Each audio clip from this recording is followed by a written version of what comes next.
All right, good evening, everyone. I'd like to call this village board meeting to order on Monday, August 15, 2022, and ask if you would all please rise and join the village board in the Pledge of Allegiance. I pledge allegiance to the flag of the United States of America and to the republic for which it stands, one nation, under God, indivisible, with liberty and justice for all. Would the clerk please call a roll? Trustee Grasse. Here. Trustee LaBedz. Here. Trustee Schwingbeck. Here. Trustee Baldino. Here. Trustee Bertucci. Here. Trustee Scaletta. Trustee Canty. Here. Trustee Tinaglia. President Hayes. Here. First item on the agenda is the approval of minutes, and we have 3 sets to approve tonight. The first is from the Committee of the Whole meeting of August 1st, 2022. Any changes or passes? Pass. Passed by Trustee LaBedz. Is there a motion to approve? I move to approve. Second. Motion to approve by Trustee Grasse, seconded by Trustee Bertucci. Any further questions or comments from the board or from the audience? Seeing none, all those in favor say aye. Aye. Any opposed?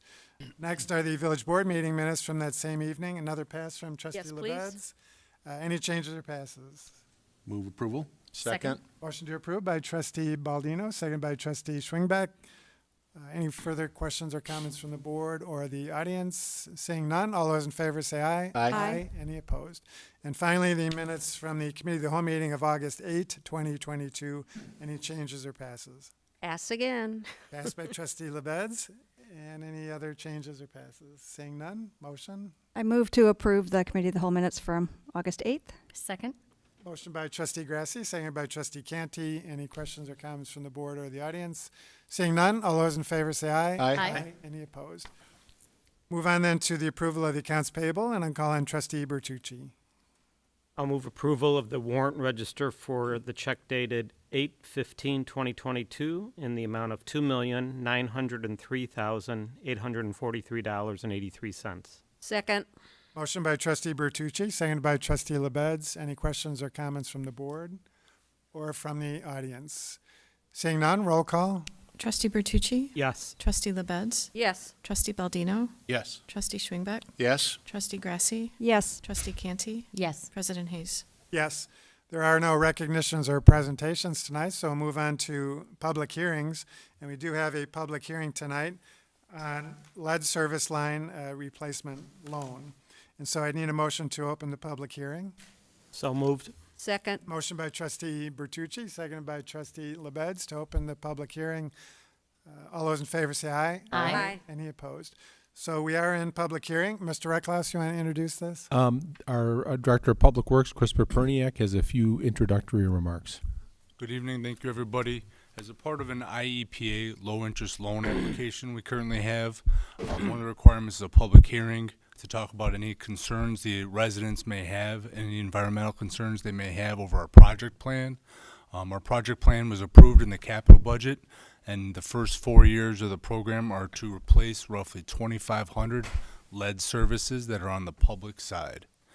This IEPA loan has an opportunity through ARPA funding, APRA funding through the feds, to be 49% forgivable once the application is approved. So we look forward to starting the process for our lead replacement program, and this is one of the steps to project plan approval. So if there's any other questions, I'm here to answer them. Okay, any questions first from the board before I go to the audience? Seeing none from the board. Is anyone here in the audience who wishes to address the board on, under the public hearing portion of the agenda, on lead service line replacement? Seeing none. Either Chris or Mr. Recklouse, could you give us just a summary again of why we're doing this and why we need to do this? Sure. Absolutely. The public hearing was to address any residential environmental concerns on our project plan that was submitted to the IEPA for an IEPA low-interest loan. Let me stop you there. I'm sorry. You already said that. I'm talking about the underlying reason. Oh, the for underlying lead reason. Thank service you. line replacement. Thank you very much. There's currently an act for the Lead Service Replacement and Notification Act that will require the Village of Arlington Heights to replace all lead services within our control. We'll be working with residents over the next 27 years as required to remove roughly 5,000 lead surfaces that are in our community water system. This is the inventory is finalized and due in 2023. Our program will start in 2027. This is in advance of the program requirements as set forth by the IEPA. And the village has until 2044 to replace all of the lines. Correct. We have one last call under the public hearing. Anyone wish to address the board on this agenda item? Seeing none, then I would close the public hearing, or ask for a motion to close the public hearing. I move to close the public hearing. Second. Motion by Trustee Grasse, second by Trustee Schwingbeck. All those in favor say aye. Aye. Any opposed? All right, the public hearing is now closed. So no other public hearings. We'll move on to citizens to be heard. I do have blue cards from two people, but those are under agenda items. So are there any members of the audience who wish to address the board on items not on the agenda? Seeing none, we will move on then in the agenda to old business, and there is none of that. So we'll move on to the consent agenda. Any members of the board wish to remove an item on the consent agenda? Members of the audience wish to remove an item on the consent agenda? Seeing none, any members of the board wish to vote no or pass on any item on the consent agenda? If not, I'd entertain a motion to approve. Move approval of the consent agenda? Second. Motion to approve by Trustee Baldino, seconded by Trustee Canty. Roll call. Trustee Baldino? Yes. Trustee Canty? Yes. Trustee Schwingbeck? Yes. Trustee Bertucci? Yes. Trustee Grasse? Yes. Trustee LaBedz? Yes. President Hayes? Yes. Moving on to new business, we do have one agenda item tonight. That's the special use permit amendment request for an expanded restaurant and associated variations for La Zingara Restaurant located at 2300 East Rand Road. Is the petitioner present? Come forward if you would.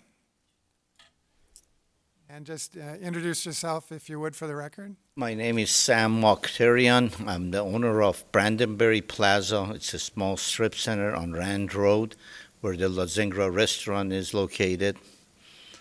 Should I go ahead? Yeah, please go ahead. About a year ago, our good tenant, La Zingra Restaurant, they approached us. They were going through some financial difficulty because of the COVID and the restaurant business. They said that it would help them a great deal if we could take a little part of the tenant next door, which was big and tall, and make a little party room. They had some requests from party rooms, and they thought they're going to help them a great deal. So we approached at that time to the next tenant, big and tall, and they also had financial difficulty because of the trying times that we were going through, and they were happy to reduce their rent and give up about 850 square foot of their space. So it was really a win-win situation. We had, two good tenants that financially will help them both. So we drafted the drawings, and we went for the permit. We applied for the permit. We were granted the permit. We did the build-out. We went through a great deal of expense. We did the build-out. We separated the heating and air conditioning, the electrical. We built the party room, finished. We were ready for occupancy permit. We get a call that we had to go through the special use, and it was overlooked. So we have gone through the entire special use. Really, the village, their only concern was the parking. And as a landlord, the parking is not at all an issue. As a matter of fact, we wish it was the opposite. We had more activity and parking in the center. We did a 2-week study per village request. At the peak, I think it was 32. We were averaging about 15, 16 parking spaces for a parking lot that can accommodate about 116. So really, the parking was not an issue. So we have met all the village requirements, and we asked for granting the permission for occupancy and using the space. Okay, thank you. Mr. Perkins? Thank you. Good evening, everybody. As the petitioners mentioned, they have gone through the process. This exhibit shows the expansion to their space. The petitioner is correct. They did submit for a permit when they came through. Just bear with me a second. I'll try to get the right slide. So yeah, when they came through, it looked like it was just a retail tenant build out. They did submit an addendum to the permit showing seating. Unfortunately, that didn't get routed to our department, so they moved forward and built out their space. When they came in for the liquor license review, that's when we realized that they had built the space out. So we worked with them to come in as quickly as possible, get through the process to get approval. So this is the space that was built out. We feel comfortable that they've met the 3 key special use criteria. The property is along Rand Road, just north of Oakton Street.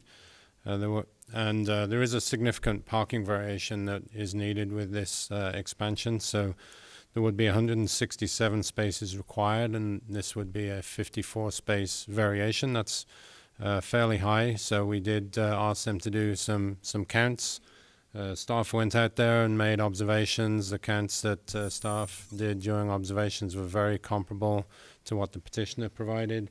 We also went back through some historic aerial imagery, and it, the peak was about the same in the 37-40 space range.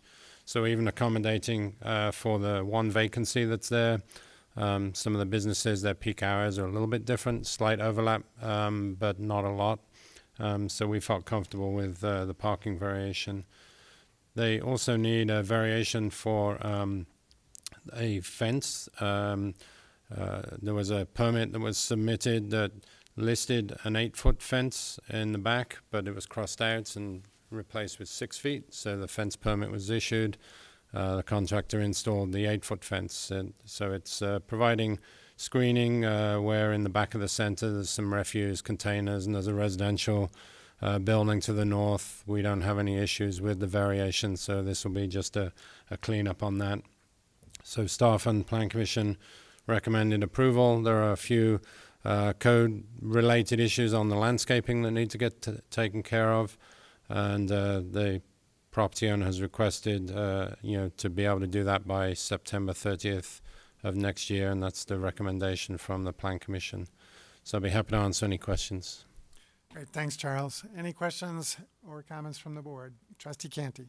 I have a question, but it's really more for staff. Randy, it sounds like there was an issue with the routing. Is that something that maybe would be resolved in the future through our integrated ERP system? Yes, it should be helped by that for sure. And we have talked to staff about that and to make sure things like this can be optimized, but certainly the ERP will help quite a bit when that goes online.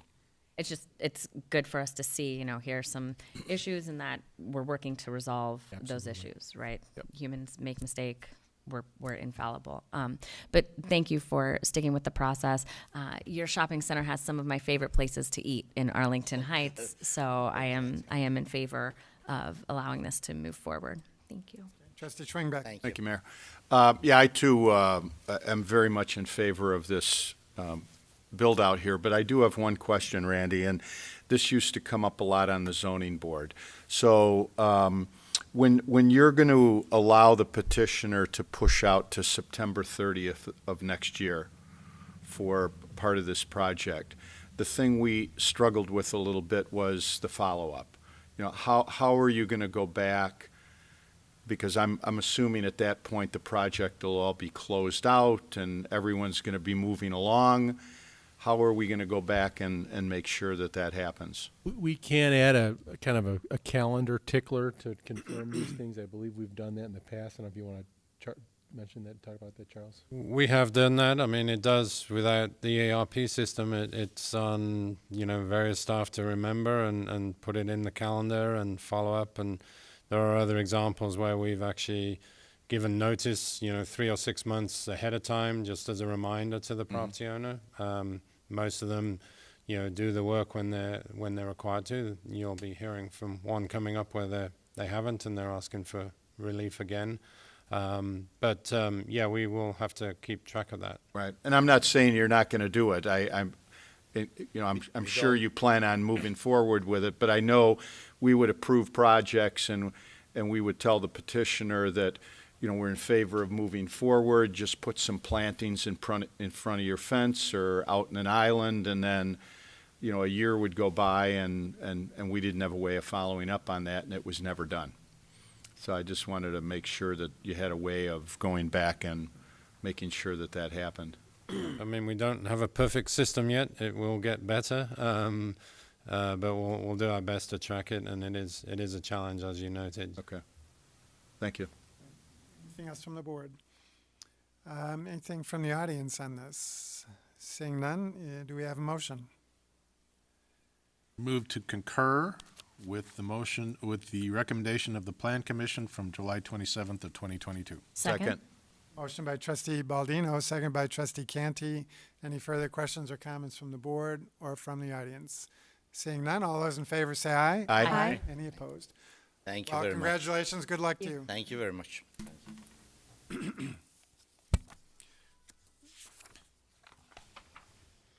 There is no other new business, so we'll move on then to the report of the village manager. And we do have one item tonight to consider. That's the early review of the proposed development at by Urban Street International Plaza, located at 4-214 East Gulf Road and 15 and 139 East Gulf Terrace, and also 1665 South Arlington Heights Road. Just preliminarily, before we begin this, early review is something that we instituted many years ago now, but just so the audience knows, that both people who are with us tonight and people who are watching at home, or maybe watching replays in the next couple of weeks, early review is just that. It's an early review to provide preliminary feedback to a proposed development or request. It is not in any way obligate this board to vote yea or nay on the request or the proposal. It just allows us an opportunity to give preliminary feedback for the developer to go back and consider or reconsider what they intend to do. So again, it does not obligate us. We won't be taking any votes tonight on this one way or the other, but we do intend, I think, to provide at least some feedback and give some opinions so that the petitioner has some idea in terms of where the board stands on this particular development. So just so that's clear with everybody here. Before we move to the specific request, I would like to turn it over to Mr. Perkins for some additional introductory comments. Thank you. I'd just like to give a little bit of historical perspective on this property. It has been a redevelopment site for quite a number of years that the village has been focusing on. And for those in the audience and others, there's a long history on this, so I'll try to go through it quickly. But just to bring everybody up to speed, so the property that we're talking about is at the northeast corner of Gulf Road and Arlington Heights Road. The developer Urban Street has International Plaza under contract. The areas highlighted in yellow are properties that the Village of Arlington Heights owns and controls, and I'll talk a little bit more about that later. The mayor did a great job explaining early review, so I'll skip over that.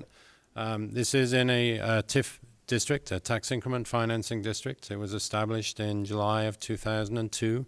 It met all of the state required eligibility criteria for creating a TIF district. In trying to implement this, and we did have a number of agreements, or one agreement with a major retailer that fell by the wayside. There were due to numerous lawsuits that were filed that took almost 10 years to adjudicate. We've had to negotiate with multiple different development groups that have had interest in the property and then walked away from the site for various reasons, some being their own, others being difficulties with obtaining property control and not enough time, and then some dealing with the concerns over the litigation that was happening between 2002 and 2011. So since 2007, the village has acquired 5 parcels, 5 properties, to try to assemble the property. That's one of the big delays that stops development from occurring. And then in 2014, the taxing district supported an extension of the TIF district. So it was extended for 12 years by agreement with all the taxing districts, and that required special legislation in Springfield. So the TIF expires in 2037. It only has 15 years left, which, as you know, if it takes a year or two to get a development zoned and approved and then started, then there's, the clock is ticking on what incremental revenue could be generated by the development to offset some of the extraordinary costs as we move forward with this. So as I mentioned, there were 3 lawsuits that were filed by Capital Fitness, a tenant in International Plaza. One was filed by International Plaza themselves, and then the third was filed by Arlington Golf Plaza. So the first one was filed in 2002 by Capital Fitness. It took 7 years to adjudicate. In 2009, the Illinois Supreme Court denied the applicant's request for appeal and upheld the appellant's court decision in favor of the village. So the basis of the lawsuits were challenging the validity of the TIF district, challenging that it didn't meet the criteria and shouldn't be a tax increment financing district. And in all cases, the courts ruled in the village's favor that the studies, the eligibility study and tests, and the redevelopment plan all met the state statute requirements. So the second lawsuit was in 2006, filed by International Plaza themselves. Judge granted the village's summary judgment in 2010. That was appealed. And again, the appellate court upheld that decision.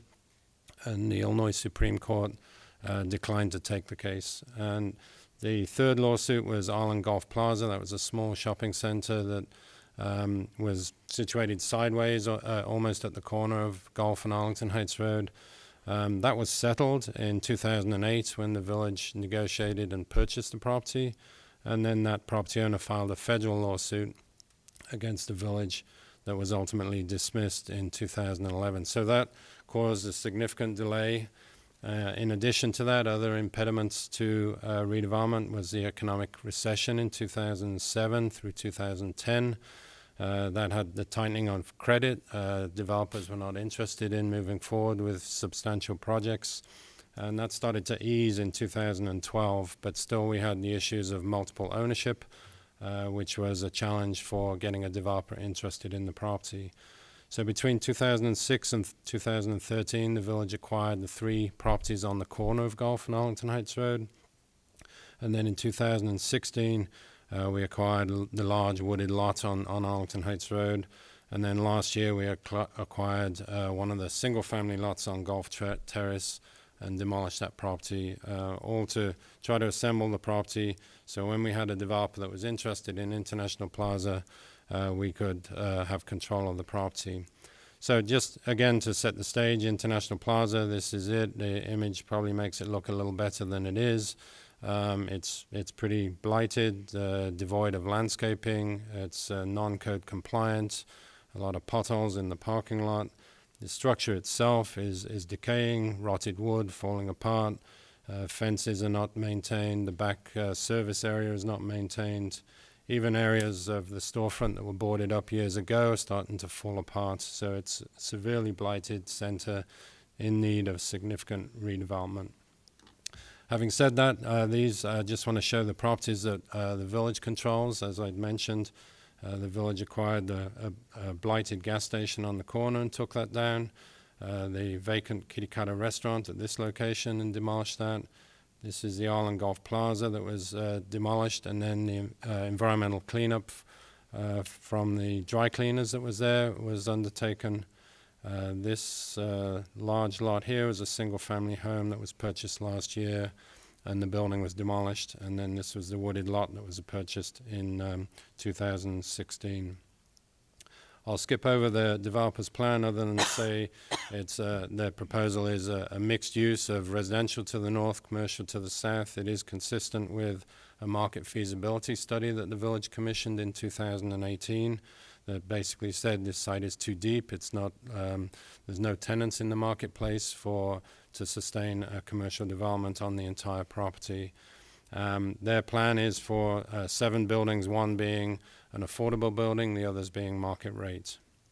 So the inclusionary zoning, as I know everybody's read their packet, we have a 3-tiered approach for inclusionary zoning that the board approved in 2020 after several committee of the whole meetings, a lot of surveys and research, and a lot of drafting of those ordinances. One tier deals with downtown, the other two deal with all zoning districts. So a market rate privately funded development with no public assistance would require 5% of the units to be affordable. And then a development that's having any kind of public assistance, whether it's TIF or state or federal funds, would require 10% of the units to be affordable. And I do want to point out when the board approved the inclusionary zoning ordinance, Arlington Heights was one of only 7 communities out of 284 in the Chicago metro area that had an inclusionary zoning ordinance. So we're very proud of the ordinance, and now we're trying to implement it. So there is a provision in there for the integration of affordable units that does talk about the affordable units being dispersed amongst the market rate units. The developer's proposal is a little different. It will be within the site, on the site, but in a independent building. There's also a provision that talks about concurrent construction, but there's language in the ordinance that allows the village to consider phasing of the construction depending upon funding cycles that might be necessary, and we don't know enough about that yet, and that will still need to be vetted, what funding cycle they may receive. And then lastly, there is a provision in the ordinance that allows for relief, that the village board can consider that relief. Also, as a reminder, as the board may recall, the staff and the Housing Commission had suggested early on in the inclusionary zoning ordinance some language for alternate approaches to affordable housing, and at that time it was talked about off-site, and the board was not supportive of off-site housing, so those provisions were removed. But there are opportunities to consider through the relief mechanism whether a developer is providing a better plan than what was envisioned, and so that is part of what is being requested.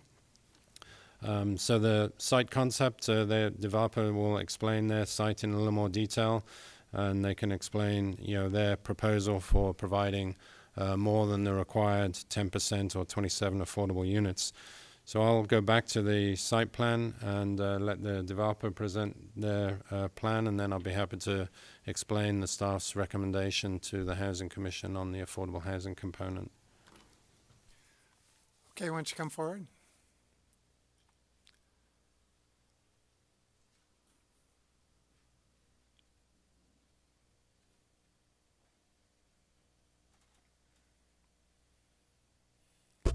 Take the short mic. Okay, and just introduce yourself if you would. My name is John Dennis. I'm a Senior Vice President with Urban Street Group.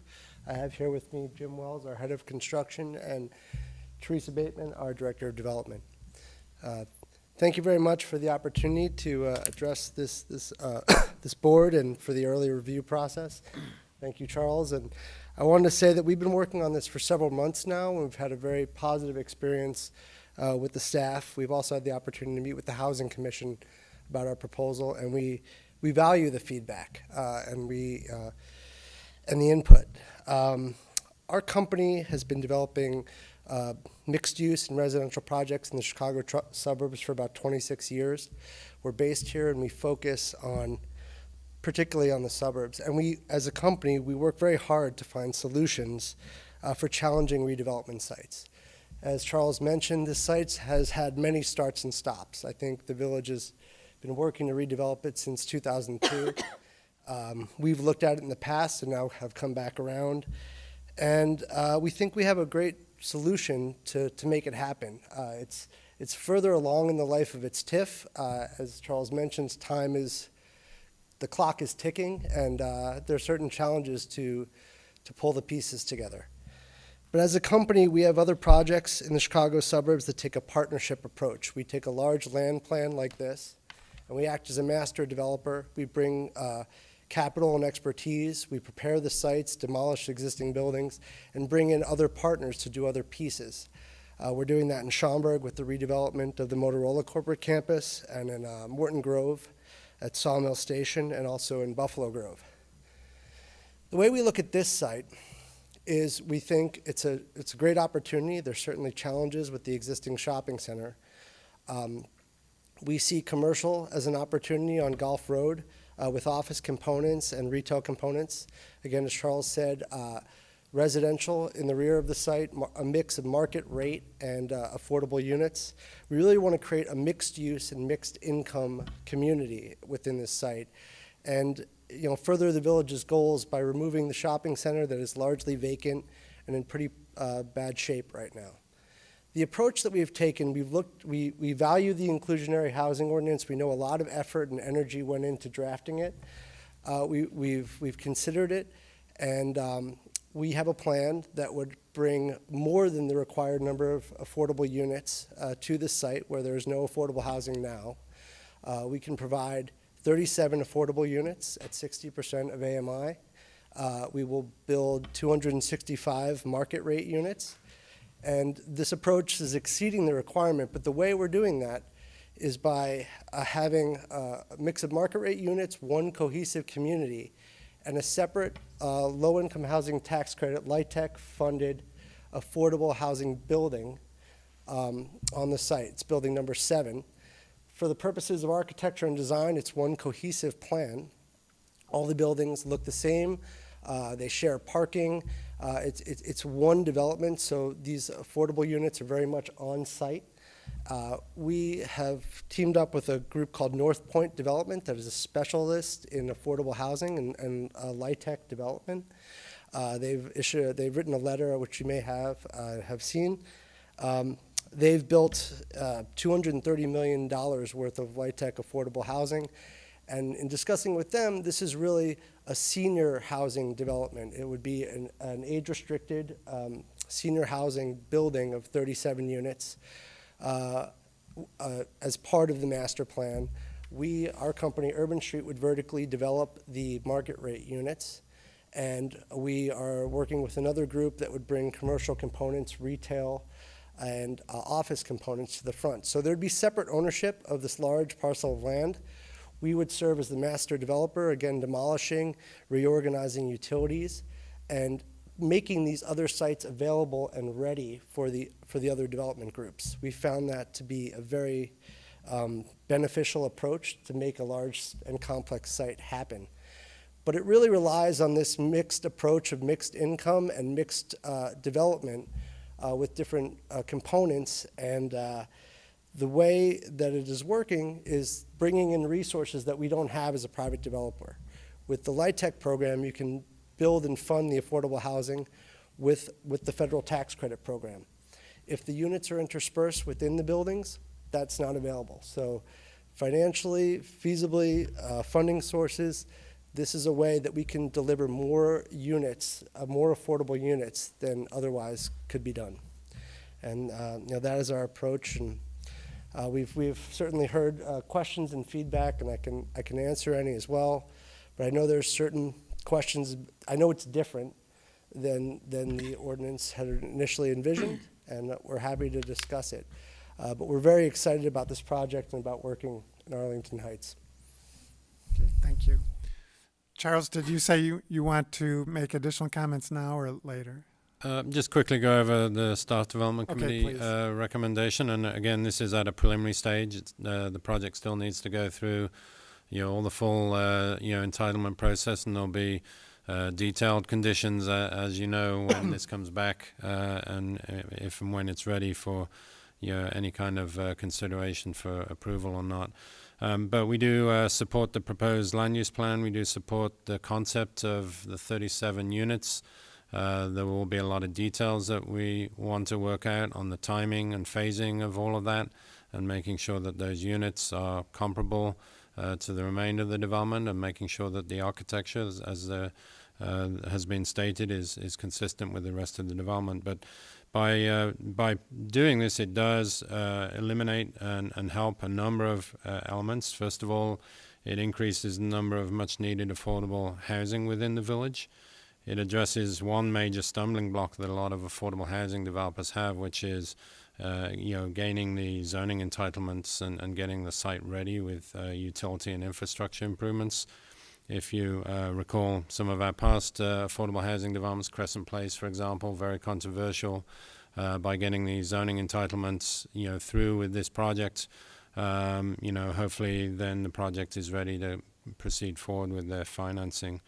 It provides a better opportunity of ownership control. A lot of times affordable developers will find a site, but that property owner doesn't want to tie that property up under contract for several years while the affordable housing developer goes through to obtain their funding through the various funding cycles.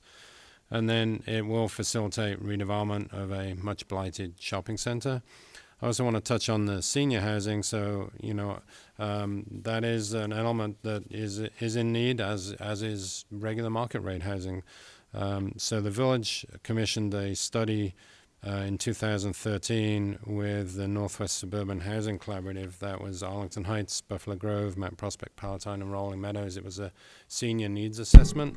And that study concluded that by 2018, in Arlington Heights alone, there would be a need of 207 independent senior affordable units that were needed. And moderate income, which this wouldn't qualify for, there's a need of 291. And that's just in Arlington Heights. By 2018, it's probably greater than that now. So that would help address a little bit, go to a little bit towards that on the senior housing. So our recommendation to the Housing Commission was two-pronged. One, generally supportive of the concept of the independent building with the 10 additional units. And to get 10 additional units at a normal market rate development, if the developer was to provide 5% of units, we would need a 200-unit development just to get that 10 units. We are and would recommend and require that all of the 37 units be in perpetuity, not just the required 27 units. And then that the developers submit the required housing plan that go back to the Housing Commission as they go through the Plan Commission process. And at that time, we would have specific conditions relative to how the mechanism of how all of this would work. So that was our recommendation to the Housing Commission. I'll be happy to answer any questions. All right, thank you, Mr. Perkins. Just for clarification, we're kind of focusing on the affordable housing component, but this early review is not necessarily limited to that. We can discuss the whole development. Correct. That's correct. So, yeah, I just want to make sure the board understands that hopefully we would provide feedback to this developer on the entire concept and not just the affordable housing concept, because this is a very important parcel in the village of Arlington Heights. I know I've been on the board the entire time of the history that Mr. Perkins just described, and I am very much looking forward to seeing this parcel developed, and I'm very excited about this particular proposal. I think it really fits the parcel. I like the mixed-use concept of it rather than perhaps a single user. And so I really do like this proposal from a preliminary standpoint. There were some very good questions raised at the Housing Commission hearing, the same questions that I had in my mind in terms of the affordable housing component. And I think that those questions were adequately addressed in my mind by both the petitioner and by staff, both at that meeting and since then. And so I'm really comfortable with the proposal here, but I'm certainly anxious to hear the comments from my fellow board members and the audience as well. So those are just my preliminary comments. Trustee Canty. So thank you for coming, and I'll make some remarks and then hear from some of my other fellow board members and maybe some members of the public. I am also excited for the development of this project and this parcel. I think it's greatly needed, but I have some real concerns, and I'm not sure that I feel like my concerns were adequately addressed. So when we were talking about our affordable housing ordinance, which I'm really proud of, Charles correctly points out that there was a provision that would allow for the affordable units, to be built on a separate property if it wasn't feasible to integrate them. And my concern is that creates a situation where you are segregating your affordable housing, right? That it creates an incentive to put affordable housing in one area of the community and not intermingle it with the market rate. And I see the layout of your property, and right away, right, it stands out to me that your affordable unit, right, that building is in kind of what would appear to me to be a lesser desirable part of the parcel, right? It's completely separated out. It's closer to Arlington Heights Road, whereas the other residential units get some shelter from the commercial property between themselves and Gulf Road. Do you see what I'm saying? Right? So that instantly gives me a little bit of pause. And so then it raises other questions for me, right? Like, what access do the residents of the affordable building have to the amenities in the rest of the property? So I'll pause there if you want to respond to that, and then I'll have more questions. First, I appreciate the feedback and the questions, and some of them were also raised at the Housing Commission and by the public. So we appreciate them, and we really do appreciate the ordinance as well. The siting of the building 7, really was in part from the affordable housing developer. They liked the idea of having more visibility on Arlington Heights Road, having a little bit more independence, and I would term it really, in my mind, and this is, independence rather than segregated. That's how they described it. They said that they had their own project. It's an age-restricted project to begin with, so a little separation in their mind was a good thing. It wasn't perceived in the way they think about it as a negative at all. And being closer to the street was a positive. These other 7 buildings, they sort of need to cluster together. The amenities that are in the center are, the pool and certain other aspects. We try to minimize walking distance, so it seemed to make sense, since the affordable building or the senior building would have its own amenities and be an age-restricted building. That's where they wanted to be. That was one consideration. The buildings are sharing parking. There's a park in the center, or sort of a green space. There's a sharing of spaces within this project. There's going to be commercial spaces along the frontage. We're proposing an office building as well, medical office with retail uses. All of that's shared. In our mind, this is really one master plan. It's going to look very cohesive. There will be design standards so that every building feels and looks of equal quality, equal or better. So there wasn't any conscious reason why we said, it has to be over here or over there. That was what the affordable development partner said that they preferred. So will Just move over in front of the mic. Thanks. Sorry. So will the residents of Building 7 have access to the pool? We're in discussions with the affordable developer about that. What they've described to us is that they're proposing an age-restricted building, and that's just some of the amenities that they want to have to themselves within their building. So we're discussing that, but the idea is that they want to have some independence of their own amenities. There's certainly a pool and there's other amenities, so it's a topic for discussion. It's not an absolute, there's no cross usage. There's certainly sharing of parking and other spaces, but they've expressed to us that we have 265 market rate units and a lot of residents, and they're not quite sure that they want so many residents coming to their amenities in their smaller buildings. So we have to work that out among the 2 projects. Sure. So what amenities do they have? They're going to determine it. They'll have amenities within the building, gathering spaces. They're not going to have a pool. They'll probably have various different rooms for activities. Again, they see a great need, and what we heard at the Housing Commission is there's a great need for senior housing, senior affordable housing. So the amenity package and the types of spaces are going to be different in a senior building than they would in a market rate building anyway, even if it wasn't an affordable senior building. So there may be some differences in the amenity spaces.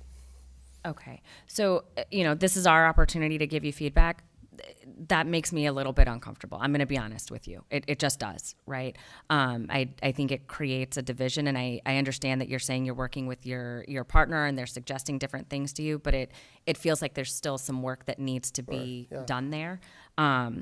And, you know, in a different part of my career, I was also a project and a change manager. And the way I understand this project being laid out, you will build the buildings in somewhat numerical order. So this affordable housing building, number 7, will be the 7th built out of the 7 residential buildings. Is that still true or not? That's Okay. not the case. The numbers don't have any bearing on the order of construction.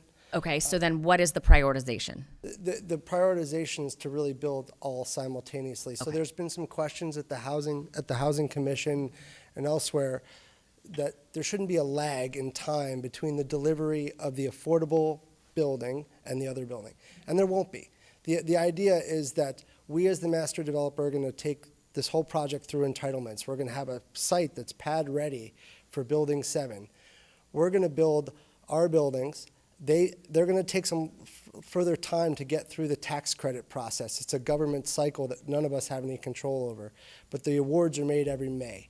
So what will likely happen is they'll have a fully approved site ready to go. We'll get approved. Our project's going to take at least 2 years to build. Just the number of units, the complexity of tearing down the shopping center and redeveloping all the utilities. By the time they may start a little bit later than us, but by the time we're done, they're going to be well done and open while our buildings are open. While our buildings are still being built. And the way we typically do these when we have multiple buildings is we phase occupancy anyway. So you'll find people moving into some of these buildings where other ones are being built. We typically deliver the amenities first, so you have a building and all the amenities that you need, while buildings 2, 3, and 4 might be coming behind. But the way we are undertaking this, and the reason why we're excited to have a partner in the affordable side right now, is that they're in it with us now to go through the approvals, and they're going to be building while we're building. And since their building is smaller, it's probably only going to take 12 months to complete, while ours are going to take 24 months, 26 months to complete. So I don't see a great risk of a lag where our buildings will be done and then you'll be waiting and waiting for the affordable project. That's certainly not our intention. Okay, and then one last question, and then I'll stop for a second. What if that funding doesn't come through?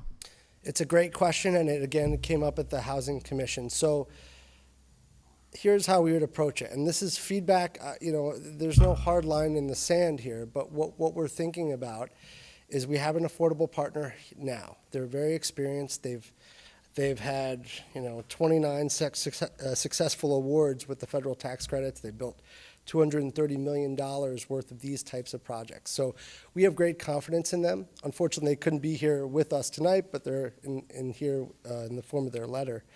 They're going to go through their approval process to seek the tax credits. They've already pre-scored it, and they know that there's demand at the state level or there's support for senior affordable housing, that there's a need within this community. So they have a very high confidence level that they will get approved. If they don't on the first round, what they've shared with us is that sometimes it might take another round. They don't necessarily get shut down completely at the state. It might take a couple rounds because it's competitive to get the credits. So there might be another round for them to pursue, make some adjustments to the plan, and be more competitive. So after 2 rounds or so, and if they're not doing their job, we'll find another affordable group to partner with. But our belief is that they'll do a great job. If after several failures to get the affordable housing done, we'll build the 7th building, and we will find a way to work with the village to incorporate affordable units at some level. So we are committed to making sure the affordable units are included in this project. We think this way of partnering is a very good one, and we're not going anywhere. We're investing millions of dollars, in this project, and we'll have a fully entitled affordable site. So if the credits don't materialize, I think eventually they will, and if not, we will find a way to complete that last building. So I know that's not a perfect answer, but that's how we would approach it. And that's why we're picking what we see as a very good partner to begin with, that has great experience getting these credits. That's all I have for now. Thank you. Thank you. Other questions? Trustee Grasse. Thank you. Thank you, Mr. Dennis. I you. wanted to thank you for wanting to come here with this development. I do appreciate your wanting to partner with the village and put forth something that our community needs, including inclusionary affordable housing. I really appreciate what you talked about, this being one cohesive community, one cohesive plan. I think that comes to the very heart of why this inclusionary housing ordinance is in place, the importance of us being included. And so I must share, while I really appreciate this plan, I do have concerns with the separate building that is not part of the cohesive plan if they're not allowed to have the amenities, and that does not allow inclusive units within. And I thought I read in the Planning Commission, you said that meeting 10% of the inclusionary housing and the market rate was not possible. Did I read that correctly in the Planning Commission minutes? Yes, we feel that this, interspersing it with throughout the market rate units at the 10% level, given all the other challenges facing this site and the costs of development and redevelopment, it's going to be very difficult, if not impossible, to meet the 10% ordinance. But doing it this way, we're exceeding it. What percentage would be possible for you to include? We're still working through that with the village. There's a lot of variables here with TIF and other components. But right now, we know that the 10% inside the building with no other opportunities to have units elsewhere is a challenge.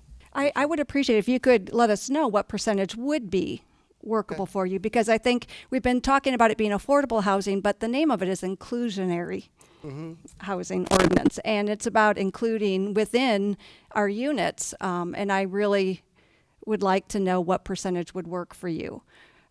If we could have a conversation with that, I think that's important. I had a question for the village staff too, if I may.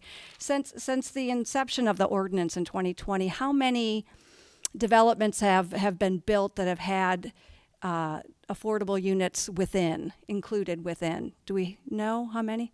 None at this point.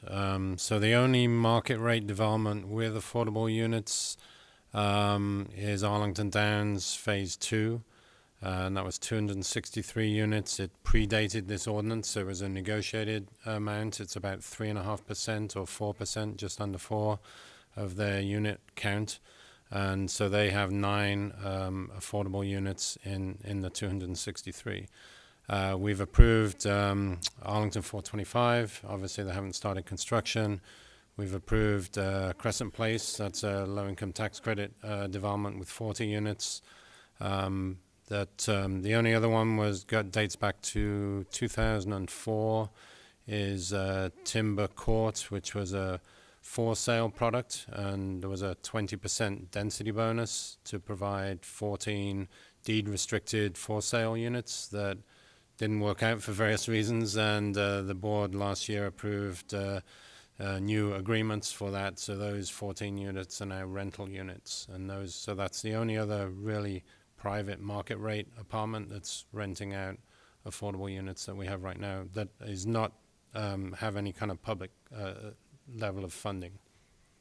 Okay. Oh, thank you, Mr. Perkins. And so I would appreciate just kind of having an idea of what percentage would be feasible for you. I really appreciate your wanting to work with somebody who is an expert at building affordable housing, and I think having the senior housing is a great idea.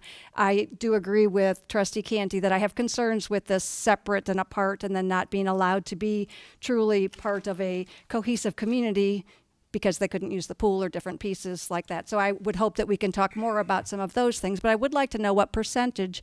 And I guess my other concern that I just like to bring up too, I know it was mentioned, will that be built last? And you're hoping that it can all kind of be built cohesively. But what if it doesn't get built?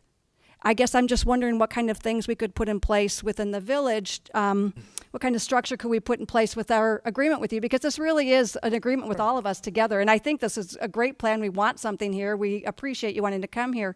But what kind of structure could we possibly put in place so that certain criteria is met, if I may ask that of our staff? Sure. I can jump in on that. I mean, I think that this site it does lend itself to the village because, the applicant is seeking a public-private partnership.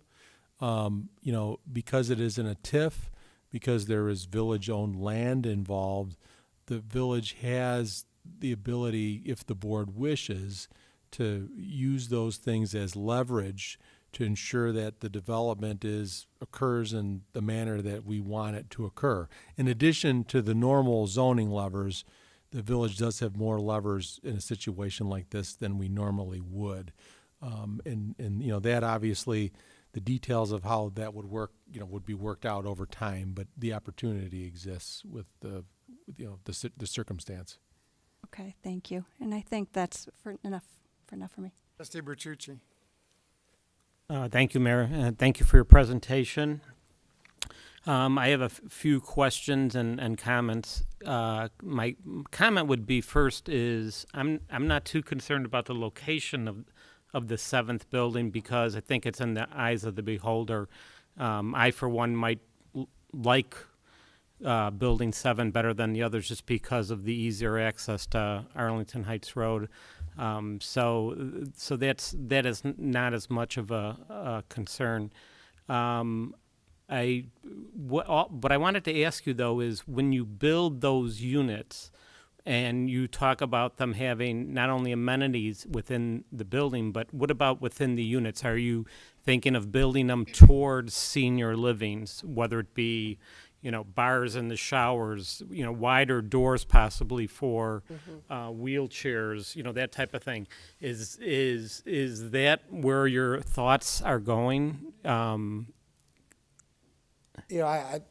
partner that would build that particular building for the seniors would probably be best to answer it. But what I would say is, yes, it'd be focused on the population that it's serving and the tenant base. So if it's mostly seniors of a certain age and there's need for more ADA units or bars or certain features in the units, I think that's what they will build. I think that's the intent of creating an age-restricted, affordable senior building.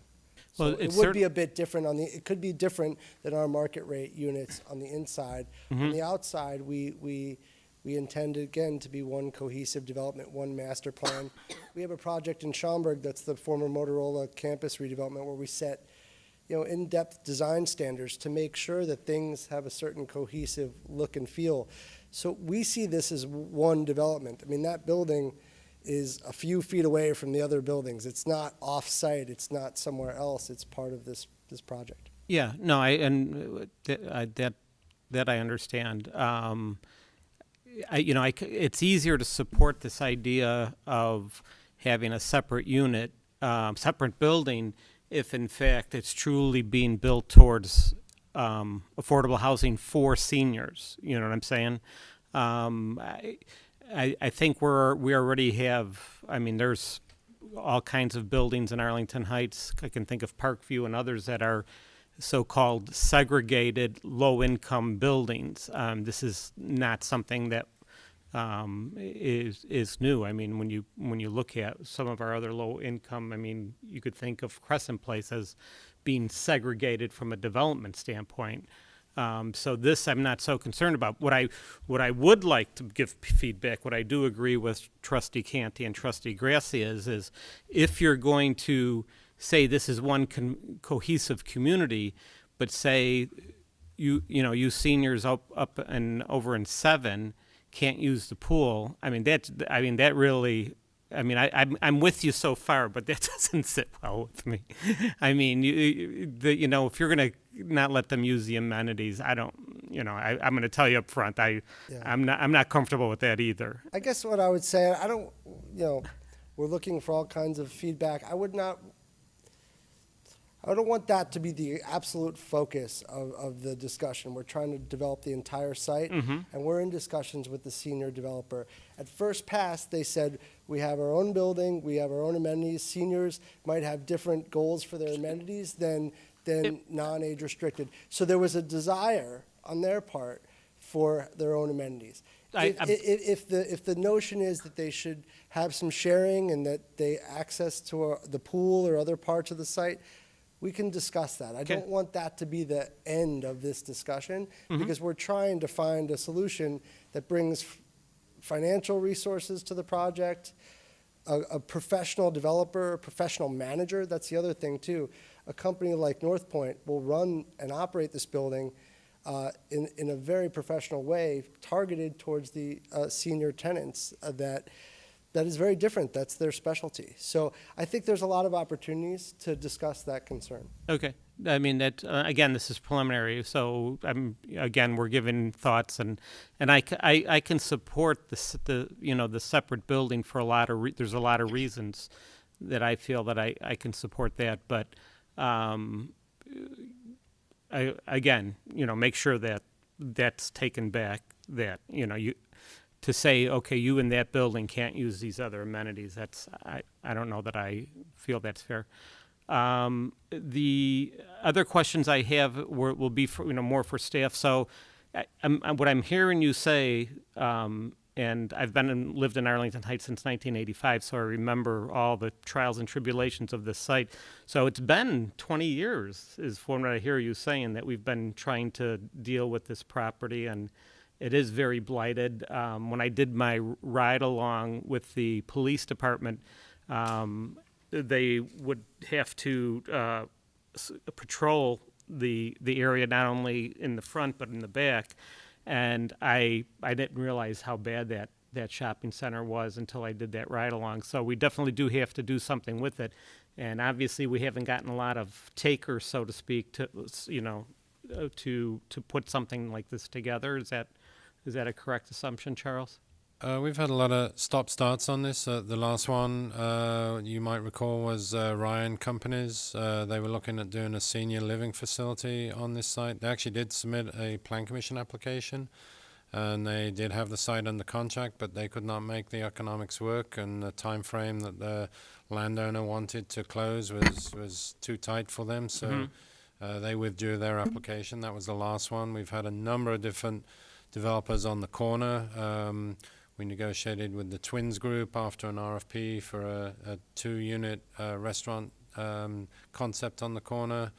We then we actually had an agreement with Target Corporation in 2005 and Strategic Real Estate Services to put a super Target on this site due to the lawsuits. Both Target and the Village in 2007 basically annulled that agreement.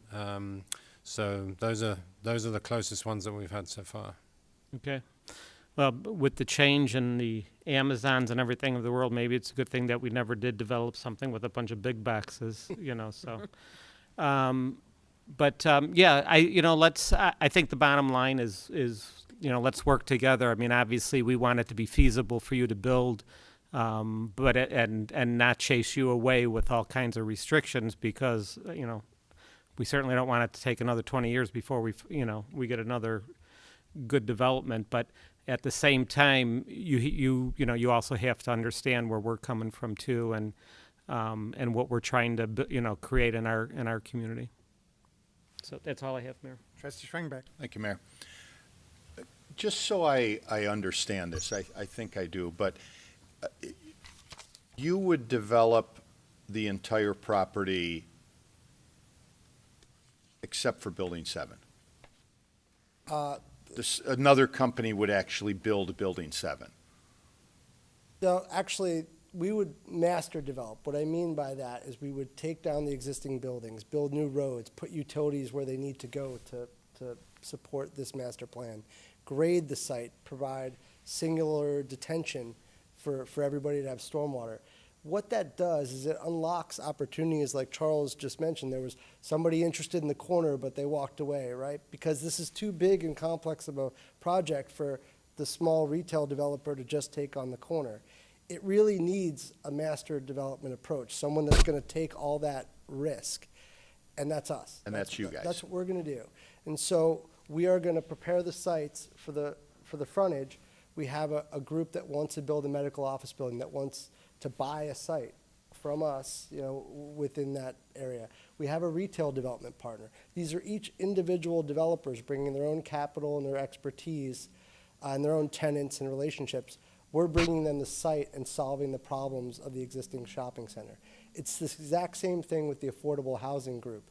They would have their own site, they would access federal tax credits, they would build and design their building with standards set by, by us as a master developer in this group, and they would build their building. We would all be sharing this site, but by doing it this way, and it's not just the affordable, it's the retail developer and the office developer, we're pulling in those groups to kind of overcome the challenge of this site as it sits there today. So right now, when you look at the property, Charles, we own, to this day, right now, we own those parcels that you were talking about earlier. Yes. And then the rest of the property is still owned by the folks that own International Plaza. That's correct. So the thing that I'm thinking about here is I'm assuming at some point in time, if this moves forward, we would take the property that the village owns and sell that to somebody. Well, we would negotiate a pretty complex redevelopment agreement with Urban Street that would deal with, the land transfer, TIF financing, phasing, all sorts of things. So it'll be quite a complex redevelopment agreement. So then you're going to take that, develop it, and you talk about developing as one cohesive unit, but at some point in time when it's all developed, you're going to have potentially 3 to 5 different owners of that property, Probably and maybe 3 more. to 4 maybe. Yeah. And that's by design. That's not by accident. I mean, that's how we'll get this done. Yeah.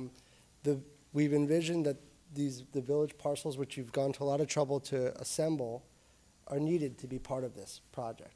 There needs to be a corner retail. There needs to be commercial space on that retail corner.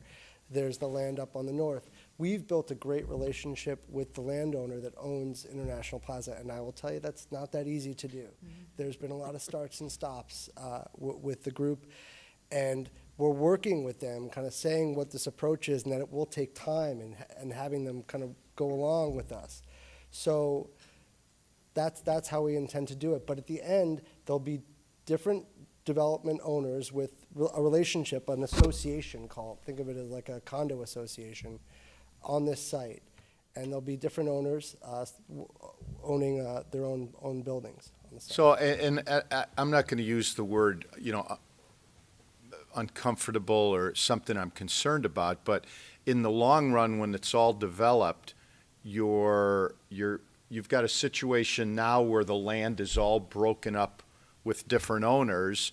You're going to develop it and then create that once again. And I guess in my mind, you're going to have maybe an owner that doesn't treat the property the way the other owners do. Are you concerned about issues when you've got a property like this that's supposed to all be one? I would be if Yeah.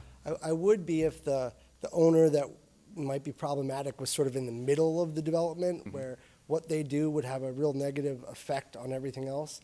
Here you have retail frontage with a commercial office building that would be developed by a national developer with a hospital-anchored kind of tenant. These are groups that have their own incentive to maintain their buildings well and develop high-quality projects. And they have frontage on their own piece of land. So the village will have all the mechanisms it ever has to enforce good ownership and management of buildings on these owners. And we would help as well as a part of this association and in the master development role. We'll be the owner and developer of the market rate apartments. Okay. So we'll have a vested interest in making this whole place work well. Okay, so, and you've mentioned a few times the senior component of building number 7. Have you had any thought of what that minimum age might be?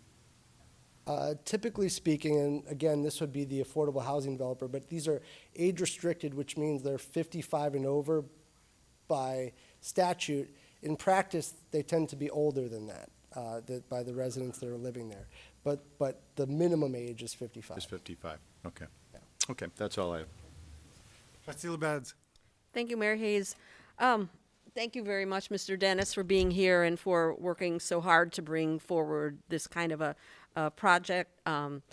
I appreciate the master development approach. I always like to see things that can be developed in a cohesive manner as opposed to a not cohesive manner in bits and pieces and things like that. And also appreciate and glad to hear that you have a good relationship with the current property owner, because as we all know, it's been taking a while to get to a place like this to be able to develop it.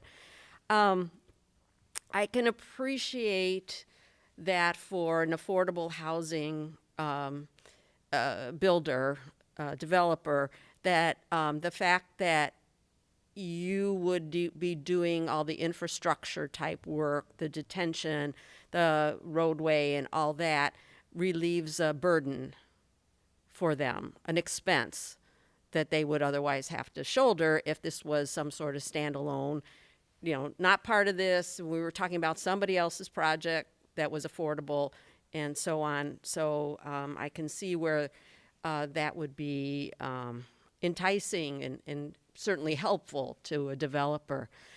When I think about our discussions on the inclusionary zoning and how we didn't want to allow a developer to put it somewhere else in the village, what I recall is that we were talking about real distance as somewhere else in the village, not something like this where it's still on the same property. So I mean, I understand the concerns of many people in terms of wanting to be sure that residents in this affordable building feel like a part of everything, but it's not like it's going to be 3 miles away from, we're allowing you to build this kind of thing and then allowing you to go 3 miles away and build affordable housing. So I'm less concerned about the fact that it's its own building. I honestly have to say I was surprised that we're talking about a senior building here until I read the materials, because maybe it had come up, I just don't recall that it was going to be senior oriented for this project. I know we had talked about previous developer wanting to do a senior until I was reading through the Housing Commission. So I guess something changed, or? It didn't necessarily change. By the way, I think the prior developer was doing market rate senior. I believe that was the case. So That's correct. This is affordable. Ryan was doing market rate senior. And I think with doing market rate senior, there was no requirement at all to do inclusionary housing. Is that right? That's also correct. That's exempt from the So you could have had a ordinance. project with fairly expensive senior housing and no inclusionary housing at all. That had that worked out. This proposal has more than the required number of affordable housing and affordable senior component. Where that came about is, as we had further discussions with the affordable housing development partner, that's where they see the market need for affordable housing. That's what they think the state will support in obtaining the credits. That's where they think they can be most successful. And when we were at the Housing Commission, there was quite a few people that were, I think, excited about the idea of a senior project within this project that was focused on affordable senior apartments. Yeah, we know, as we've discussed, was discussed earlier, that there is great need in Arlington Heights for affordable senior housing, and not just the Moorings type or the Luther Village type, where it's all aspects. It's a continuum of care kind of place, but apartments like this, because there are a number of seniors who don't need or want that, but they still need affordable. So I actually am glad to see that proposal.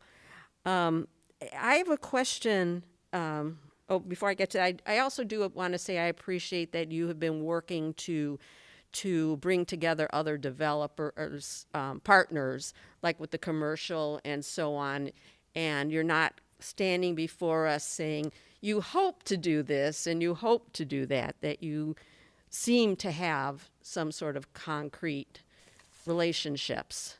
I can go further than that. I mean, we obviously have a long way to go to have this approved, but I'm negotiating contracts with the two other developers. There's strong demand to see their projects move forward, which would include retail, medical office, and also the affordable developer. So it's to the point of, should this move forward, they're prepared to sign contracts and then move their entitlements in concert with us.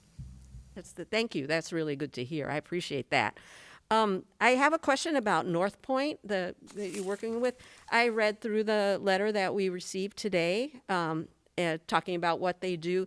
What I didn't see was, have they built in Illinois before? They referenced many projects that looked very good in Wisconsin, and also mentioned a few other states. But are they familiar with working with the state of Illinois for? Yes, they're very familiar with the state of Illinois. They've been pursuing several projects in Illinois and haven't gotten one approved yet. So they've been working at it, and they have several proven projects and built projects in Wisconsin. I think they were pursuing a site in Palatine that didn't move forward, which again is part of the benefit of this. If this site is approved for an affordable project and it's got utilities and it's pad ready for development, that's very attractive to an affordable housing developer, because it's so hard to make these sites work and to get through that zoning process. So that's part of the reason why we've teamed up together. Thank you. I do appreciate that. And then I guess lastly, and I know you said, let's not focus on the amenities thing, but certainly a lot of seniors like to go to pools and swim. So I wouldn't, I would say keep working on making sure, should we go forward with this and approve it, that there would be, give us some guarantee if you do, move forward, that there will be the use. Because I will say it might have been in the Housing Commission minutes, there was a statement made or something that I read that said there was concern about security to allow that. And so that kind of went, eh. No, the concern actually went the other way. The affordable housing developer, every owner of a building wants to make sure you kind of know who's coming and going, regardless of whether they're high income, low income, any person. So their question was, we have 265 units, several hundred residents, and they just kind of wanted to understand if people were coming into their building, is that a security concern in terms of building access? I think all of these questions can be solved with further discussion. So it wasn't security over, is anyone dangerous or is there any issue? It's just more just knowing who the residents are and who's coming in and out of a building, which would be natural for any building. Okay, I understand that. And then just, I guess, for staff is that I would just want to make sure that should we move forward with this, that we do make sure that the affordable senior building is a component that gets built, because we do need that. And so, as you said, we can work to ensure that sort of thing. Yeah, we agree on those. Those details have to get very specific as the project moves forward. Okay, thank you. That's all I have. Thank you very much. Thank you. Okay. Trustee Baldino. Thank you, Mayor. And thank you so much for your presentation. We keep using the word plan, and in my mind, what you have at this point is a concept. It's pretty far down the road, but you don't have a plan yet. You're working towards a plan. And that plan is going to be submitted to the village and reviewed by the board when that plan is put in place and the agreements are put in place and everything's ready to go. Is that a fair statement? Correct. Okay. So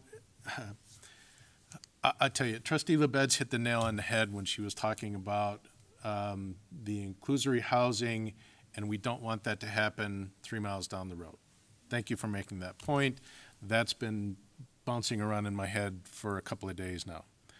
I'll tell you what I am worried about. What I am worried about, and we heard you talk about the financial difficulties of mixing in affordable units, and we've heard it before, and we put the inclusionary housing ordinance in, and our, you know, I'm one of those people that's proud of it. But my biggest concern is that when the plan finally comes, and if we force the issue of mixing all these affordable units in with the market rate units, what we're going to get is payment in lieu, and we're going to lose brick and mortar affordable units. That is my biggest concern. And so I hear the concerns about how this age-restricted unit is going to be off to the sides. I hear that, I understand it.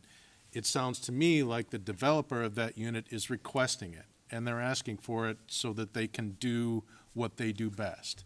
And so I'm looking forward to seeing the plan that comes before the board, and we see what the final result of all these agreements and negotiations is. This is early review, and so I'm excited about the chance that we have. This is an opportunity in my mind to redevelop a property that's been sitting vacant for 20 years. This is an opportunity for us to get age-restricted affordable units that are above and beyond what the village code is asking for. This is an opportunity for a property that's not just an eyesore, it's dangerous over there. It's falling down. This is an opportunity to move this process forward and tick the boxes, even though we may have to consider some creative thinking on how the ordinance is implemented. Okay?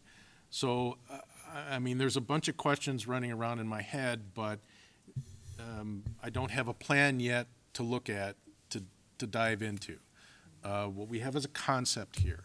And I guess the bottom line for me is I'm excited to see this concept move forward and to see where you take it. Okay? Thank you. I don't have a specific question for you, so that's what I'm thinking. Thank you, Mayor. Good comments and questions by all of my colleagues. Let me just make one more point before I go to the audience. I understand the preference, the desire to integrate affordable housing into a development, into market rate buildings. In this case, however, if you did that and you only met the 10%, you'd only get 30 total units approximately integrated into the market rate buildings, 26 to 30, something like that, and perhaps less than that, or even perhaps just fees in lieu of. And so that's my concern. This concept, which I really like, results in many more affordable housing units, 37 total, way over what you're required to provide, and addresses a dire need in our community of senior affordable housing. And so I certainly understand the desire, the preference to integrate, but I really think that you can overcome any problems associated with the building located at the location it is by sharing more amenities. And so I do appreciate those comments from my board members as well. So those are my additional comments. With that, I want to go to the audience. I do have 2 blue cards from individuals who want to address the board on this agenda item. And you were just reminded of the 3-minute time limit. The first is Keith Moons, and then Linda Wasey.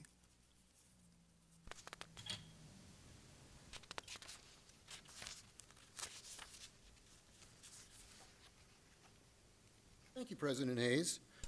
To start off with here, I'd ask the board to make crystal clear to the petitioners tonight that when they return with an affordable housing proposal, that it complies with our inclusionary housing ordinance, that there is no reliefs they're going to need. I mean, we have to be very clear here. They're going to need 2 reliefs if it does this project. One on segregation of units and the other one on timing. So it's going to need 2 reliefs to get through the process. The current plan to segregate all affordable units into one building that may be built sometime in the future violates the very spirit and intent of our new inclusionary housing ordinance. There is no way of assuring that that 7th building will ever get built, regardless of any village levers that we have.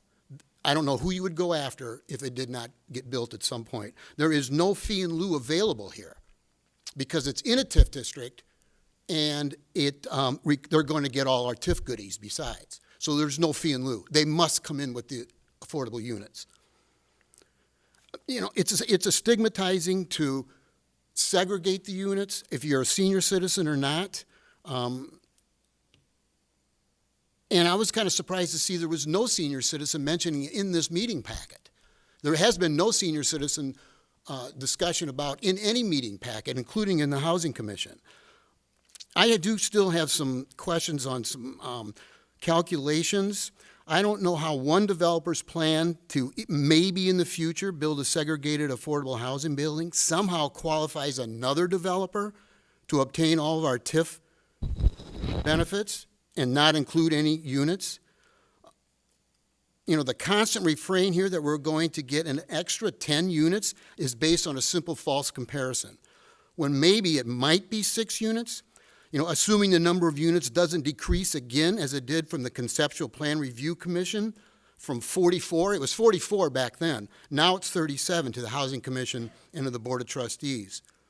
For example, in this packet tonight, the claim that this project will maybe provide, maybe, again, we don't know, 37 units, and I'm quoting, says 14% of overall units, that 37. The overall units is 302, and 14% of that is 43, not 37. So there's some sleight of hand calculations I think we need to kind of nail down here. They're 2 separate projects in my view. Right now, these 2 projects are 27 affordable units short, in my view, 265 at 10%. If the petitioner would include 27 units right now in the market rate project, it would solve our problem. But of course, they really would rather piggyback on the phantom units that may show up by another developer. And I don't know who the village would go after in non-performance on these affordable units that are constructed years from now. So finally, I understand the village is under enormous pressure, TIF pressure, to develop this project. And no one is against developing this parcel, for sure. However, throwing our inclusionary housing principles under the bus to correct a mistake that we made out there is just unacceptable. I would ask that, again, the board make crystal clear to the petitioners tonight that when they return with an affordable housing proposal, that it complies with the terms of our existing inclusionary housing ordinance that won't require any relief discussion by our board. Thank you. Okay, thank you. Next is Linda Wasey.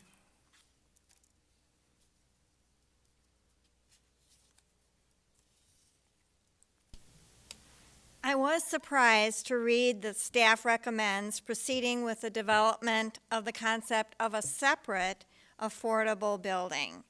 The Arlington Heights Inclusionary Housing Ordinance requires affordable units to be distributed throughout the market rate buildings and have the same features and amenities in line with the market rate units.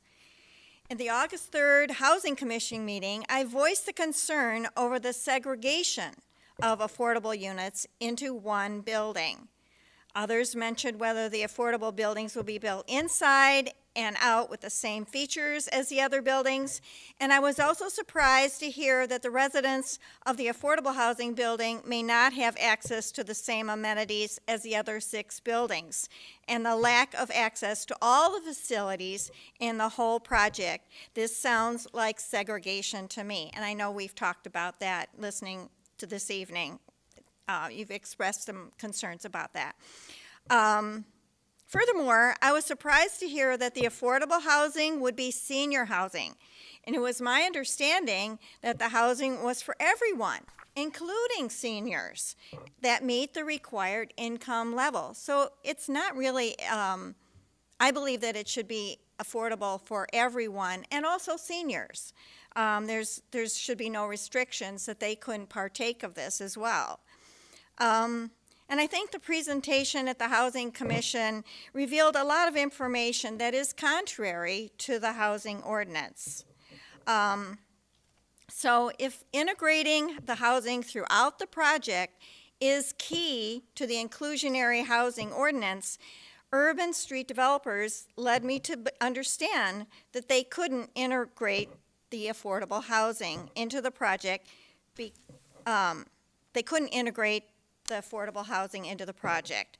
And if this is true, then why is it not a problem for developers in Evanston who have an inclusionary housing ordinance? And I mentioned the Vogue at 718 Main Street in Evanston is a 5-story, 120-unit building with 12 affordable housing units at 60% AMI, developed by Catapult, Real Estate Solutions, and City Pads. The multi-unit housing project at 1021 Chicago Avenue in Evanston is a 5-story, 116-unit building with 10 units at 60% AMI, developed by MCZ Capital Ventures. There are many buildings in Evanston where developers have met their quota. Though the structure of the projects are different, the units are integrated, and those developers seem to manage to work out the funding situation. Do you wonder, too, why these developers can manage this type of a project?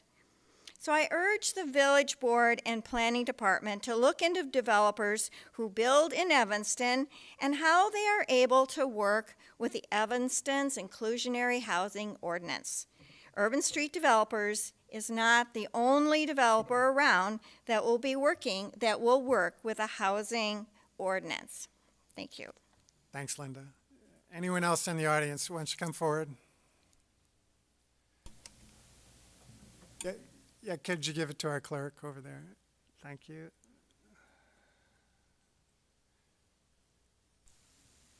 Just give us your name if you would.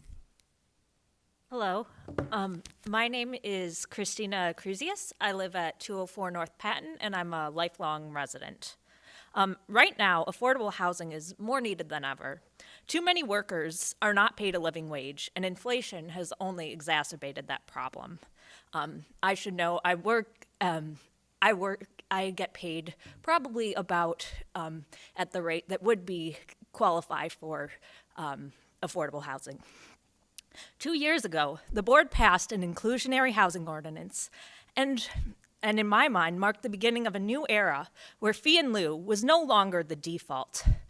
We'd have more affordable housing, and the new ordinance set out to be more intentional about our aspirations of diversity, equity, and inclusion. Here, diversity means creating a community of people from various ages and class backgrounds, including marginalized groups with less access to generational wealth. Equity means that income and ability to pay is considered when charging rent so that paying for housing is not an undue burden on seniors and the working class. Inclusion means that units are integrated, not segregated. If the developers segregate all affordable units to a single building, that is not inclusion. It others those who make less and runs the risk of relegating them to second-class citizens. Separate is not equal. That goes against the letter and the spirit of the Inclusionary Housing Ordinance. Inclusion means that this developer incorporates comparable units at affordable rates throughout all of their buildings. This type of inclusion provides privacy and dignity and helps us be better neighbors to each other. Also, I think it's worth mentioning that accessibility can be needed at any age, not just for seniors. Further, this developer has proposed outsourcing affordable units to an outside nonprofit, which in my mind is shirking the responsibilities outlined in the ordinance. Can we guarantee these units will get built and not just conveniently forgotten about? And if it takes years to make something happen, what good is that? As the saying goes, justice delayed is justice denied. Another concern I have, if this developer is asking for relief and claiming hardship, have they showed sufficient evidence of this? We need to make sure to hold them accountable to the standards we as a village worked hard to advocate for, develop, and codify into law 2 years ago. I recognize the urgency of developing the south part of town, but let's make sure we do it right. If we make an exception, especially this early on in the ordinance's life, we are setting the wrong precedent, and everything that went into this ordinance will be for naught. Let's not just have this ordinance to say that we do. Let's remember the values of diversity, equity, and inclusion that drove it, and put those principles into action by enforcing the ordinance. Thank you. Thanks, Christina. Anybody else in the audience? All right, seeing none, I'll come back to the board. Mr. Passman? Mayor, if I may, thank you. I wanted to just respond to a couple of the concerns, maybe from a broader procedural perspective as to where we are with this and how to address some of the substantive concerns that the board and the public has raised. It's important to note that no approvals are, and I know the board knows this, but I think for clarity, no approvals are being sought tonight. Far from it. I think Trustee Baldino said this is a concept, and this is really at the very beginning stages of what is a very complicated process to get approvals. And to that, my second point is most notably discussion about what we'll see next. I'm not quite sure of the precise order, but one of the first major documents that would be necessary would be some type of a purchase and sale agreement, because as has been noted, some of this land is owned by the village, and the plan before you requires the applicant to acquire village land in order to make this or something like this a reality. There are all sorts of things that can be worked into such an agreement, a purchase and sale agreement, that comes at more to the beginning of this process, that can provide many of the protections that the village is seeking. Now, those haven't been negotiated yet. I'd be putting the cart before the horse before getting into those details. But I mentioned that to perhaps provide some comfort that unless the board instructs us tonight not to go forward with this at all, as staff begins to work with the applicant on how this might come to fruition, one of those first steps is negotiating that purchase and sale agreement. If we make certain requests, or if at some point we decide we don't like what we're getting, one of the tools in our toolbox that is not available for most any other development deal is we can simply refuse to sell the property. And that now there's consequences, some good, some bad from that, but that's something we have here that doesn't exist for almost every other zoning application, which of course usually relates to property that we don't own. So all that is to say, this is early. There's been a lot of good comments tonight. I know there are things that staff in our office is taking note of, and we'll see where this goes going forward. But we have a lot of tools. The manager mentioned several of them, but there are some here that are, I don't want to say unique, but something that we don't normally have, and we can use those to the village's advantage to get the deal that is best for the village and negotiated what works for the applicant as well. Thank you, Mr. Passman, for that very well stated legal advice, and so we appreciate it. Any further comments or questions from the board? All right, I don't think anybody is saying that we shouldn't proceed. I think you've heard a lot of good comments tonight, a lot of good feedback, both from the village board and from the audience, and so I very much am looking forward to working with you as we go through this process. And it is a very formal process that Mr. Passman just mentioned. And so we very much appreciate your heeding some of the feedback that you've heard tonight. That will result in hopefully a very high quality development that addresses a lot of these concerns, but still provides some of those affordable housing components and goals that we're very much interested in achieving. Thank you, President. Thank you, trustees, and thank you for those who made comments. We very much appreciate it as well. Thank you. Anything further, Mr. Ecklaus, on that? Nothing further. Anything further under your report? Nothing further on that either. All right. Anything from the board under petitions and communications? All right. Trustee Baldino? I was going to move to adjourn. Please do. Please do. Move to adjourn. Second. Motion to adjourn by Trustee Baldino, second by Trustee Schwingbeck. All those in favor say aye. Aye. Aye. Any opposed? Thank you all for joining us this evening.